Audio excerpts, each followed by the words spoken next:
Mr. Feehan, thank you so much for joining us. This announcement is historic. You don't hear about provinces giving First Nations money to fix their drinking water. Why is Alberta giving First Nations such a substantial amount of money to fix water on reserves? Well, quite simply, we made a commitment to the United Nations Declaration on the Rights of Indigenous People, and this is part of the fulfillment of that commitment. We understand that there is a nation-to-nation relationship that's primarily with the major crown, the federal government, and the First Nations themselves.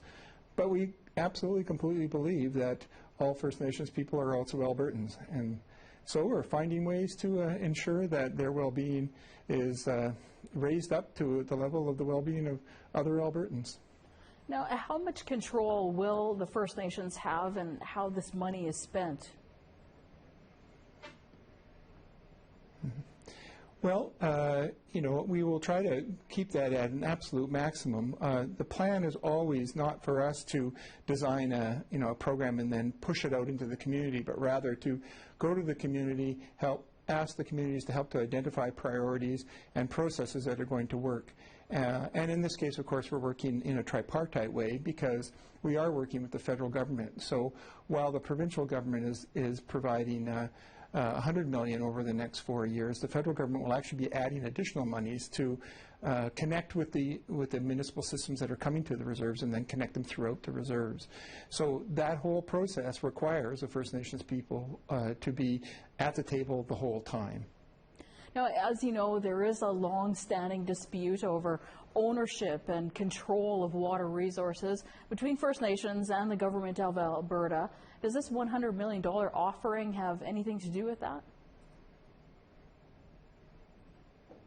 No, it's a bit of a different question. The issue here is simply about the distribution of water and how do we ensure that there's safe, reliable drinking water in family homes and community buildings, and that's where this program is specifically directed to ensure that the people who live on reserves can turn on the tap like everywhere else and not have to worry about boiling water or worry about not drinking the water at all. There are, of course, many other things that we need to talk about, and ownership of water will be one of the ones that we will be consulting with the communities about, but not particularly with regard to this program. Yes, because I was wondering, for example, the Erminskin Cree Nation, Samson Cree Nation, the Kainai Blood Tribe. So if they take any of that water, does that mean they're accepting Alberta's exclusive rights to govern the use of water? No, because this isn't about rights. It's simply about distribution. We're looking at making sure that water flows through taps. It's not in any way connected to the water that's flowing through rivers, lakes, ponds.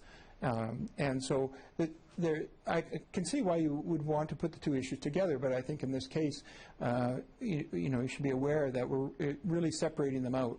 It's not an issue of, designating who owns the water, but simply how do we get the type of water that we use for everyday drinking and bathing and washing our dishes into the homes where people want to use it and use it in a safe way.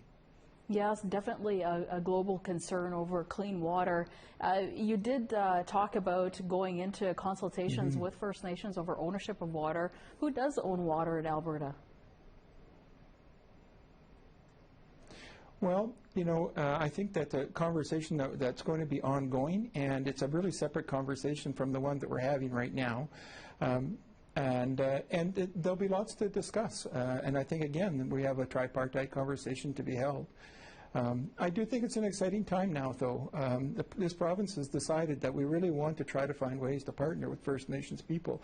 We're trying to do that in 100 different ways, really, and this is one of the ways that we are doing it.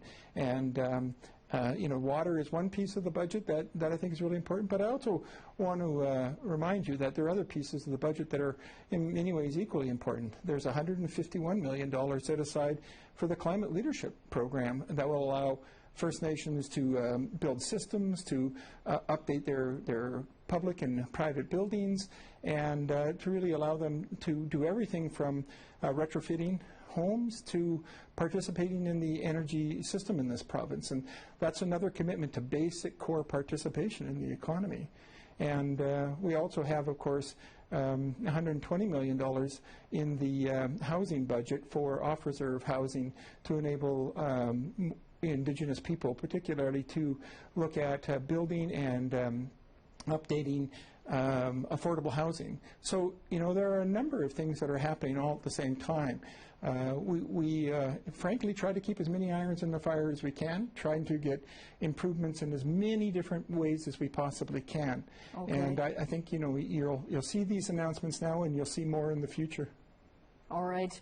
Thank you very much. Minister Richard Feehan. He is the Minister of Indigenous Relations for Alberta. Thank you so much for your time. Great. Thank you. Appreciate it.